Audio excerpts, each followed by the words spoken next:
Senhor, meus irmãos, estaremos estudando a lição 9 da Revista dos Adultos, que da lição Batismo, a primeira ordenança da Igreja. O tema do trimestre é o Corpo de Cristo, a origem, natureza e vocação da Igreja no mundo, revista comentada pelo pastor José Gonçalves.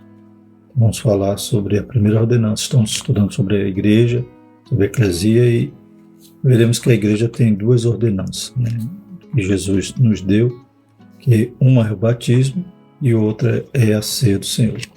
Então o Senhor nos mandou fazer essas duas coisas, que tem propósito, e que tem um significado, um simbolismo, e por isso devemos obedecer, mas não tem a ver com a salvação, no sentido de que alguém poder pensar que precisa dessas duas ordenanças para ser salvo. A salvação vem primeiro, Quem vai participar da ceia é porque já está salvo. E quem vai se batizar também já está salvo. Quem crê e for batizado será salvo, ou seja, tem que primeiro crer, tem que primeiro ser salvo, tornar-se nova criatura, ser regenerado, glórias a Deus, ter seus pecados arrependidos e perdoados, para depois ser batizado e para depois também participar da ceia. Então isso não implica em salvação, mas são ordens que Jesus nos deu, como também nos deu a ordem de pregar e de por todo mundo pregar o Evangelho, nos deu a ordem de perseverar até o fim, guardar o que temos para que ninguém tome a nossa coroa. Então o Senhor, Ele nos dá essas orientações, nos deixou essas duas ordenanças cerimoniais para a Igreja, com propósito e simbologia definida, que começando o estudo nesta lição, terminaremos na próxima. Hoje nesta estaremos falando primeiramente sobre o batismo. Textual: portanto, ide, ensinai todas as nações, batizando-as em nome do Pai, do Filho e do Espírito Santo. Mateus 28:19. Verdade prática: o batismo é uma ordenança de Jesus Cristo, por isso deve ser uma prática obedecida pela Igreja. Se Jesus nos ordenou, então devemos obedecer. É incoerente, o crente aceitar a Cristo, estar salvo, estar na Igreja e não querer ser batizado. Então ele está desobedecendo uma das ordens de Cristo, que é o batismo. E veremos aqui qual a importância do batismo. A leitura bíblica em classe está em Romanos 6, de 1 a 11. Que diremos, pois? Permaneceremos no pecado para que a graça seja mais abundante? De modo nenhum. Nós que estamos mortos para o pecado, como viveremos ainda nele? Ou não sabeis que todos quantos fomos batizados em Jesus Cristo, fomos batizados em sua morte? De sorte que fomos sepultados com ele pelo batismo na morte, para que, como Cristo ressuscitou dos mortos pela glória do Pai, assim andemos nós também em novidade de vida. Porque se fomos plantados juntamente com ele na semelhança da sua morte, também o seremos na sua ressurreição. Sabendo isto, que o nosso velho homem foi com ele crucificado, para que o corpo do pecado seja desfeito, a fim de que não sirvamos mais ao pecado. Porque aquele que está morto está justificado do pecado. Ora, se já morremos com Cristo, cremos que também com ele viveremos, sabendo que, havendo Cristo ressuscitado dos mortos, já não morre, e a morte não mais terá domínio sobre ele. Pois quanto a ter morrido de uma vez, morreu para o pecado, mas quanto a viver, vive para Deus. Assim também vós considerai-vos como mortos para o pecado, mas vivos para Deus em Cristo Jesus, nosso Senhor. Então só nesse texto a gente já vê algumas características que simbolizam o batismo, sepultamento. Então você morre para o mundo e vive para Deus. Então o morto é completamente enterrado. O batismo é totalmente submerso, glórias a Deus. E quando voltamos, quando emergimos, simboliza também que agora ressuscitamos com Cristo. Louvado seja o nome do Senhor. O velho homem tem que estar enterrado, como diz aqui, plantado. Uma semente se planta enterrando ela inteira. O morto também tem que estar totalmente enterrado. Aleluia. E o batismo vai simbolizar essa morte do velho homem e, aleluia, a ressurreição agora com Cristo, aguardando o momento no qual o Senhor Jesus virá nos buscar. Louvado seja Deus. Então, a partir do momento que cremos no Senhor Jesus, nós já estamos mortos para o pecado.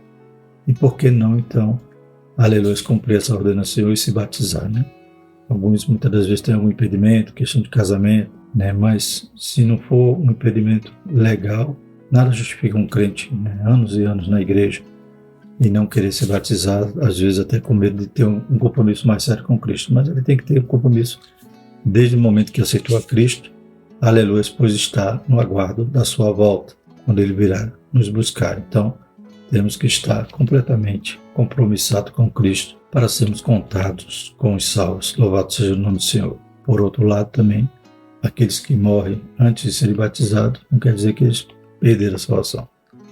O batismo não salva. Ele já é salvo antes, apenas vai agora publicamente declarar que está morto para o pecado. Então, se a pessoa não deu tempo de se batizar, às vezes aceitou a Cristo no leito e morre, claro que ela é salva, né? Se ela creu, será salvo, né? Crê e for batizado, será salvo.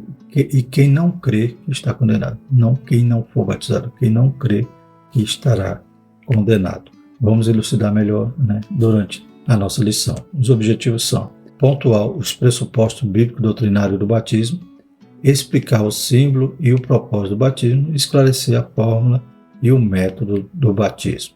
A introdução diz o seguinte: nessa lição vamos estudar uma importante prática cristã, o batismo em águas. Veremos que o rito do batismo foi praticado por João Batista, Jesus Cristo e seus apóstolos, e posteriormente pelos cristãos da igreja primitiva. É uma prática, portanto, de grande importância para a igreja de Cristo. Contudo, como toda a doutrina cristã, a prática do batismo também tem sofrido desvios ao longo da história, tanto no seu propósito quanto na sua forma. Assim é necessário deixarmos a Bíblia falar, a fim de que o propósito correto para o qual foi instituída essa importante prática seja observado. Então, nossa regra de fé tem que ser a Bíblia. Durante a história, né, houve, né, ensinos que se desviaram do ensino bíblico, e muitos praticam de forma incorreta ou creem na função do batismo diferente da bíblica, né? Você criaram dogmas e muitas vezes batizam, né, com um propósito ou com uma fórmula diferente da que a Bíblia nos ensina. Então vamos estudar e perceber que, né, que conforme a nossa declaração de fé, seguimos os princípios bíblicos para o batismo. Primeiro tópico, os pressupostos bíblicos doutrinários do batismo. Primeiro subtópico, o batismo visto como sacramento, né? Então, o livro já começa aqui vendo um desvio, né, nessa interpretação. O primeiro subtópico, o batismo visto como sacramento, a origem de um erro. Então, pelo subtítulo, a gente já vê que há um erro aqui de interpretação, né? Há um desvio, né, no ensino do batismo.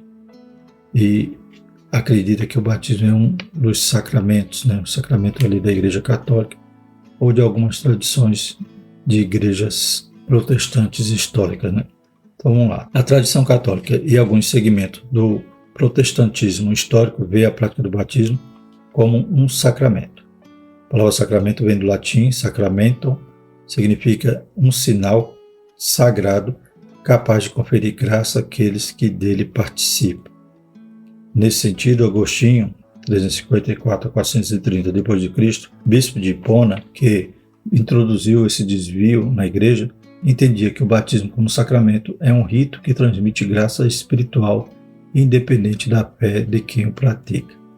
Então a gente vê vários erros aqui, vários desvios, né?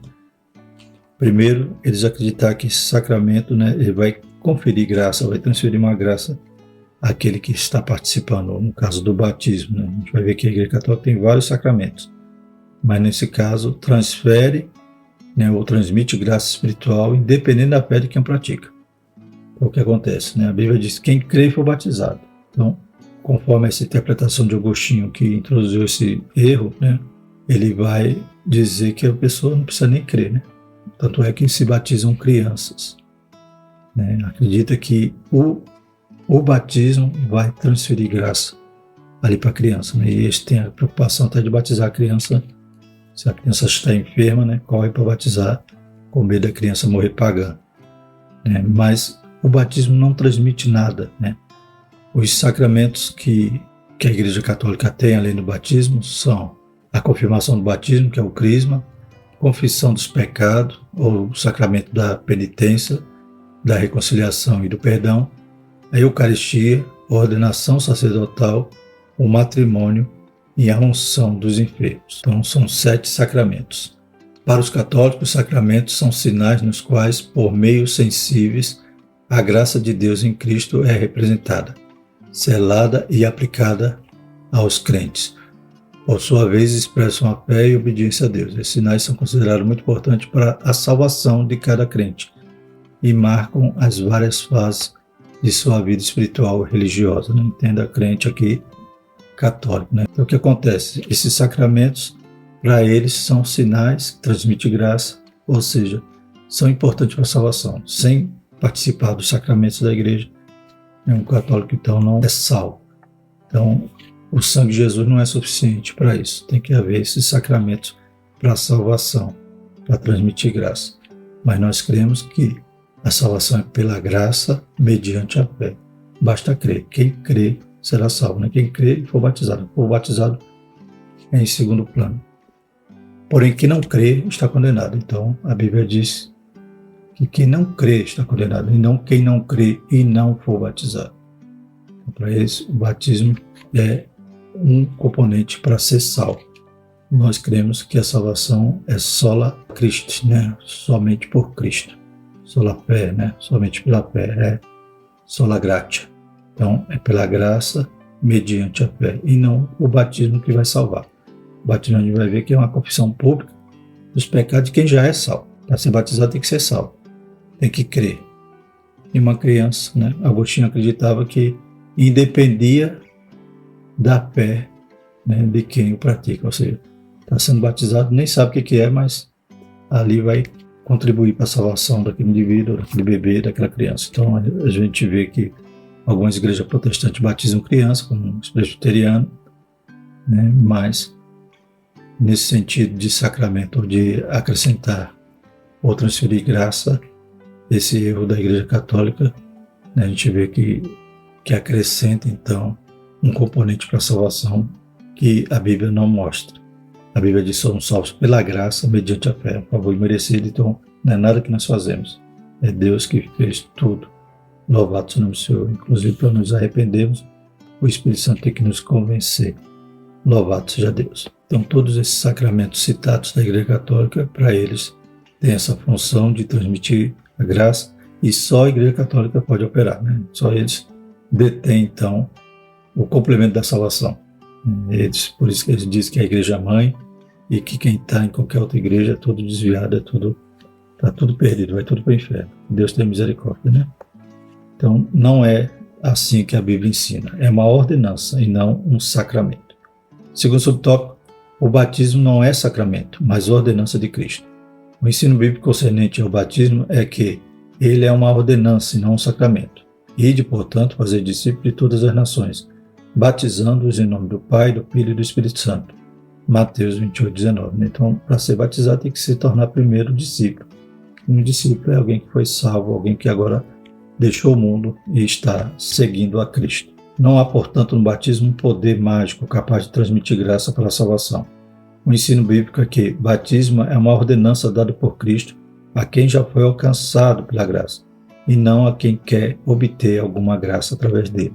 Se a gente analisar o batismo de João Batista, né, as pessoas vinham se batizar por quê? Porque qual era a mensagem dele? Arrependei-vos, pois é chegado o reino de Deus. Então eles tinham que se arrepender dos seus pecados. Uma criança não tem consciência para se arrepender do pecado e nem saber o que está acontecendo ali, no ato do batismo. Então, nós não cremos que o batismo transfira graça nenhuma. A graça veio do sangue de Cristo. Louvado seja o nome do Senhor, dele levar nossas dores, nosso castigo sobre ele e morrer na cruz por nós. Então, uma vez que o batismo não é esse sacramento, não transmite graça, vamos ver o que ele é. O batismo deve ser administrado aos adultos. O mesmo Agostinho, que entendia o batismo como um sacramento, defendeu também que os bebês, por haverem nascidos com o pecado original, precisavam ser batizados para serem salvos. Né? Então, até as crianças, até hoje, a igreja faz isso, né? Batiza os bebês, se vê que o bebê está doente, né? Pode morrer, correm para batizar porque ele não morra pagão. Mas isso foi um desvio doutrinário, foi um erro, né, no ensinamento de Agostinho, que a Igreja Católica incorporou, né, nos seus sacramentos. Nesse caso, o batismo deveria ser administrado a eles para anular o pecado original. Evidentemente que esse entendimento do bispo de Hipona está contra o ensino de Cristo, que afirmou que as crianças fazem parte do reino de Deus. Jesus, porém, disse: deixai os pequeninos, não os entorveis, de vir a mim, porque dos tais é o reino dos céus, né? Então eles não têm consciência e não tem como confessar os pecados, se arrepender dos seus pecados para serem batizados, né? Então eles precisam crescer, formar consciência e poderem, né, reconhecer que são pecadores e se arrepender para serem então batizados. Logo, não há vestígio no Novo Testamento de criança sendo batizada, pois nosso Senhor disse que o batismo deveria ser administrado a quem cresce, Marcos 16,16. Uma criança que ainda não chegou à idade da razão, não tem maturidade para crer e fazer escolhas, e nem sequer, né, se arrepender dos pecados. Então a gente não vê João Batista batizando crianças, a gente não vê os discípulos, o próprio Jesus, nem os apóstolos, nem a igreja primitiva com essa prática, né? Foi algo que surgiu ali na cabeça de Agostinho e ele, né, como qualquer teólogo que pode errar, né? Não tem erro na Sagrada Escritura, mas um teólogo pode errar. E ele errou feio, né, nessa interpretação, e a Igreja Católica segue até hoje, ou outras igrejas também que batizam crianças, também com uma outra interpretação divergente, mas fugindo do texto bíblico que não ensina isso. O símbolo e o propósito do batismo. Então, vamos saber o que é o batismo, para ver quem realmente deve praticá-lo, né? Quem carece de ser batizado. Símbolo do batismo, identificação com Cristo. Primeiro subtópico. O batismo por imersão simboliza a união do crente com Cristo, por meio de sua morte, sepultamento e ressurreição, né? Então, vou enfatizar aqui a palavra simboliza, né? Porque o batismo é uma confissão pública de que isso já aconteceu na vida do crente. O crente já tem que ter morrido para o mundo, né? Então vai simbolizar que agora ele é sepultado e ressuscita com Cristo. Essa verdade é afirmada pelo apóstolo Paulo aos cristãos que estavam em Roma, Romanos 6, 3 a 5. Dessa forma, o apóstolo mostra que o ato de imergir nas águas, onde havia sido submerso, retrata com precisão a identificação do cristão com a ressurreição de Cristo, né? Então morre, é sepultado e ressuscita. É uma figura, né? Um símbolo dessa identificação com o que aconteceu com o nosso Senhor Jesus Cristo. Essa mesma verdade é afirmada na carta aos Colossenses. Sepultados com ele no batismo, nele também ressuscitaste, pela fé no poder de Deus, que o ressuscitou dos mortos. Isso simboliza que o cristão morreu para a velha vida e agora entrou na nova vida em Cristo, né? É um símbolo público externo para demonstrar algo que já aconteceu, porque ele tem que crer primeiro. Quem crê e for batizado. E a questão de crer, né, ele já tem que ter morrido para o mundo. Então, como é que eu vou batizar alguém que ainda fuma, que ainda está ligado a um vício? Então ele não morreu ainda para o mundo. Então, não é na água que ele vai morrer. Ele tem que morrer antes e agora expressar isso publicamente. Segundo subtópico, o propósito do batismo, testemunho público da fé cristã. No contexto da fé bíblica, o batismo é uma pública profissão de fé. E significa que o crente, quando desce as águas batismais, está testemunhando de forma pública perante o mundo da sua nova vida em Cristo. Atos 2, 41. Ele está confessando a sua fé de forma pública. Algo que já, como já disse, né, ele já creu. Louvado seja o nome do Senhor. Interessante que na época da igreja primitiva, os crentes tinham o desejo de serem batizados logo, né? Alguns já eram judeus, já conheciam a lei, né? Agora só estava sendo, né, desvendado para eles que o Messias que eles esperavam já veio, era Cristo. Glórias a Deus. Viram os sinais, viram as maravilhas, viram a igreja ali sendo batizada com o Espírito Santo e tudo aquilo formou então convicção nos seus corações. E eles já queriam ser batizados. Louvado seja o nome do Senhor. E naquela época ser batizado gerava risco de morte. Por quê? Porque eles estavam confessando publicamente que eram de Cristo. E como os crentes, como os cristãos eram perseguidos, é como se eles estivessem colocando um rótulo no peito dizendo eu sou cristão. E não tema a morte, porque eles estavam agora cada dia sendo entregues à morte, né? Louvado seja o nome do Senhor. Então, a coragem deles, né, tem que ser algo também que nos faça refletir, né? Como citei no princípio, como pode um crente anos e anos na igreja sem nenhum impedimento legal, por exemplo, de casamento, de alguma coisa desse tipo, não querer ser batizado, né? Então, falta essa coragem, falta essa identificação para confessar publicamente que é de Cristo. Quem se candidata ao batismo deve estar convicto e consciente da fé que abraçou. Aqui não há território neutro. Colossenses 2,6. Enfim, o batismo é para salvos e convertidos, que estão dispostos a seguir a Jesus. Atos 8, 12, 16, 14 e 15.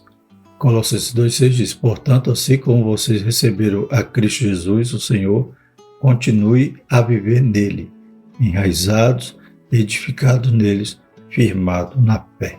Bendito é o Senhor. Então já recebeu a Cristo, né? Seja firme, glória a Deus. Seja convicto daquilo que você crê. Terceiro subtópico: não há espaço para indecisão. Somente cristãos indecisos rejeitam ser batizados. Às vezes isso acontece por ignorância ao sentido do ato. Né? Então essa lição tem esse propósito, né, de ensinar o que é o batismo para aqueles que estão indecisos, né? Posso deixar toda a indecisão de lado. Outras vezes é por falta de convicção de fé. Aí já é um caso mais difícil. Né? A ignorância é só aprender, mas a falta de convicção, né, tem que cultivar a comunhão com Deus, tem que conhecer mais a sua escritura, entender no que tem crido, louvado seja o Senhor, para ter convicção e querer ser batizado. No primeiro caso, às vezes o crente entende que após ser batizado não pode mais cometer qualquer tipo de falha. No primeiro caso da ignorância, você já acha que depois do batismo ele tem que ser perfeito, mas ninguém é perfeito. Nós estamos nos aperfeiçoando. Embora a Bíblia mostre que o crente deve evitar o pecado, contudo o batismo não pode ser visto como uma vacina que imuniza o cristão contra o pecado. Este é vencido quando se anda no Espírito, Gálatas 5,16. Por outro lado, há muitos que rejeitam o batismo justamente por falta de conversão. Estão conscientes das implicações que esse rito traz e não estão dispostos a cortar o cordão umbilical comum. Aí é o caso mais sério. Né? Ignorância, baixa instrução. Agora, falta de convicção ou querer ainda ficar com o pé na igreja outro mundo. Aí tem que se converter de verdade. Louvado seja o nome do Senhor. Então a gente já viu aqui alguns problemas em relação, né, a entendimento sobre o batismo. Né? Vimos aqui os erros doutrinários da Igreja Católica, a questão de achar que o batismo pode salvar ou pode ser um dos elementos que a igreja tem para fornecer salvação às pessoas. Né? A igreja não salva, a placa da igreja não salva, quem salva é Cristo, é o sangue de Jesus. E outra questão, outro problema é essa ignorância ou a falta de conversão. Porque o batismo realmente é para quem é convertido e vai confessar agora publicamente o que já é. Morto para o pecado, vai ser sepultado e vai ressuscitar com Cristo. E o terceiro tópico, também para combater alguns erros, a gente vai ver a fórmula e o método do batismo. Conforme a Bíblia, ela vai nos ensinar que a fórmula é a trinitária, né? Primeiro subtópico. Fórmula trinitária do batismo. Durante a grande comissão, Jesus orientou seus discípulos, portanto, ide, fazer discípulos de todas as nações, batizando-os em nome do Pai e do Filho e do Espírito Santo. Então, Jesus deixou bem claro, Mateus 21:19. Essa é a fórmula trinitária do batismo cristão. Isso porque esse texto cita as três pessoas da Trindade, Pai, Filho e Espírito Santo. Um só Deus, três pessoas distintas com uma só essência. Né? Então, essa é a definição bem sucinta do que é Trindade. No rito do batismo, portanto, a orientação de Jesus precisa ser seguida pela invocação do nome do Pai, do Filho e do Espírito Santo. Então essa é a fórmula bíblica. A gente vai ver aqui que alguns vão querer batizar só em nome de Jesus, mas na verdade é porque eles não creem na Trindade. São unicistas, né? Então crê só em Jesus, ou que Jesus se manifesta em três modos, né? Uma hora ele é o Pai, uma hora ele é o Espírito Santo. Então eles não creem na Trindade, que é, né, um só Deus, três pessoas distintas, com uma só essência. Então vamos falar sobre isso. Fórmula herética do batismo. Nem todos os grupos dentro da tradição cristã seguem a fórmula trinitariana. Há grupos que seguem um tipo de doutrina modalista, uma doutrina, né, unicista, né, que acredita que Deus, formado de uma só pessoa, que ele tem vários modos. Um exemplo é o unicismo. Esse grupo batiza seus membros somente em nome de Jesus. Né? Uma representação muito grande dos unicistas, que é a Voz da Verdade, né? Aquele grupo Voz da Verdade, que também é uma igreja, prega essa heresia. O suporte bíblico dele é buscado em alguns textos do livro de Atos, onde supostamente se negaria a prática trinitariana. Atos 2:38 e 19:5. Convém dizer que esses textos não negam a fórmula trinitariana, nem tampouco negam a Trindade. Na verdade, o que é dito é que o batismo era feito na autoridade de Jesus, isto é, naquilo que ele fez e ensinou, né? Então, quando lemos aqui em Atos 2,38, que diz: disse-lhe Pedro, arrependei-vos e cada um de vós seja batizado em nome de Jesus Cristo para perdão dos pecados e recebereis o dom do Espírito Santo. Então, Pedro não estava negando os ensinos de Cristo, ele estava dizendo em nome de Jesus, quer dizer, da forma como Jesus ensinou, né? Da autoridade de Jesus. Então, ele não mudou a forma como os unicistas vão querer usar esses textos para dizer que Pedro, então, trocou ali e mudou a forma que Jesus ensinou. Mas aproveitam um texto sem contexto para poderem formar uma heresia. Na verdade, o que é dito é que o batismo era feito na autoridade de Jesus, isto é, naquilo que ele fez e ensinou. E por último, né, então a gente já viu a fórmula, que é em nome do Pai, do Filho e do Espírito Santo. Vimos que alguns praticam uma fórmula herética, né, querem extrair, tirar o Pai e o Espírito Santo da orientação, né, ou do rito do batismo, como Jesus ensinou. E agora vamos falar também sobre o método, que também alguns distorcem e ensinam diferente. Imersão, o método bíblico do batismo. Convém dizer que não há vestígio da prática do batismo por aspersão no Novo Testamento. Esse tipo de batismo se caracteriza por aspersão de água sobre o candidato.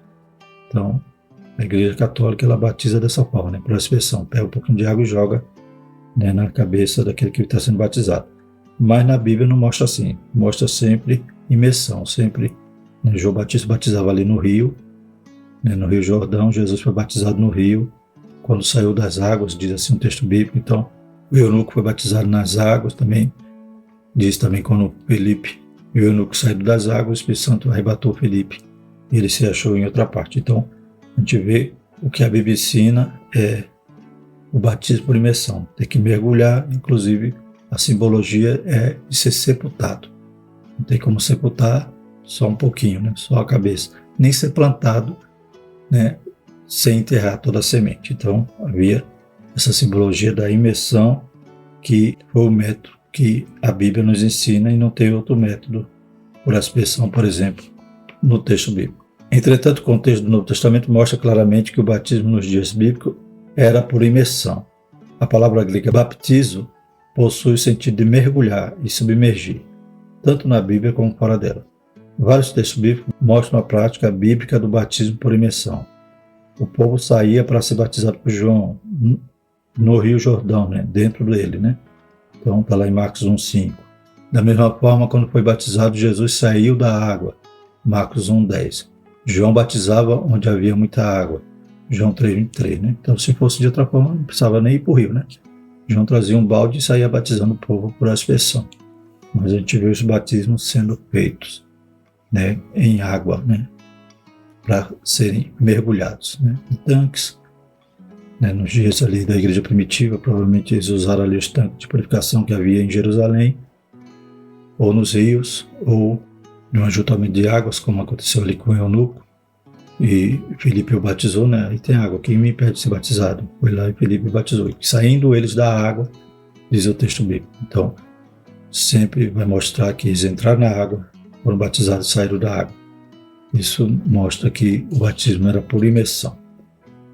Então, a gente já viu os erros e vimos o que a Bíblia ensina a respeito do batismo, e que ela é uma ordenança, uma identificação do crente com Cristo, e que nós devemos obedecer, não para salvação, mas em obediência e tornar de forma pública essa confissão de fé, para que as pessoas vejam que nós somos de Cristo.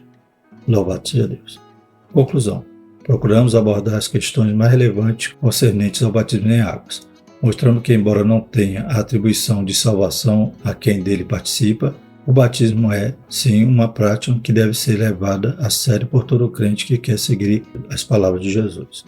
Por meio do batismo, nos identificamos com Cristo Jesus e tornamos pública a nossa profissão de fé. Amém? Graças a Deus. E na próxima lição, outra ordenança. A ceia do Senhor. Tem importância? Também tem, como veremos. E veremos também o significado da ceia do Senhor. Amém? Vamos agradecer ao Senhor.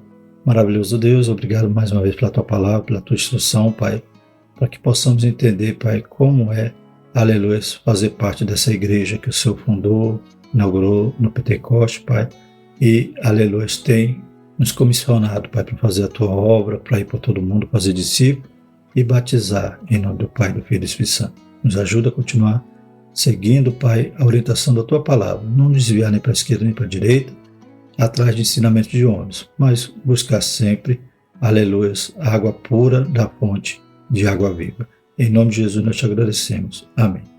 Que a graça do nosso Senhor Jesus Cristo, o amor de Deus e a comunhão do Espírito Santo permaneça sobre todos nós, hoje e eternamente. Amém.